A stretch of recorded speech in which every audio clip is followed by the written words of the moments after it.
তো ভাই আমি ফার্স্টে আমাকে এমডিসি নির্বাচন করেন আপনাদের দোয়া অ্যান্সার দেওয়া, তারপরে এমএলএ, তারপরে আমি একদিন হয়তো ভারতবর্ষের প্রেসিডেন্ট হওয়ার যোগ্য হলে আমি হব।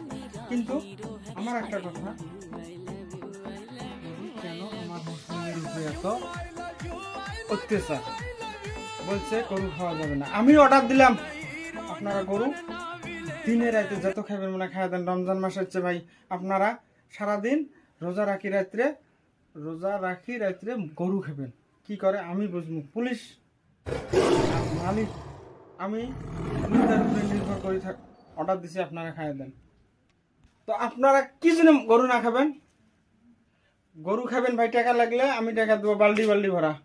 আপনারা গরু খাইতে লাগবে কেন না? মোদির খাই না, আমি নিজের কর্ম করি নিজে খামো। আমি এটা কথা কই, যদি টাকা লাগে ভাই আপনাদের উপরে আমার বাল্টি ভরা ভালোবাসা আছে, আমি বাল্টি দিয়ে টাকা দেবো ভাই। বাল্টি যদি ছটা আমি টিন দিয়ে দেবো, টিন ডাইরেক্ট টিন কাটি ডাইরেক্ট টাকা দেবো আপনাদের উপরে। এটা দোয়া রাখি আমি।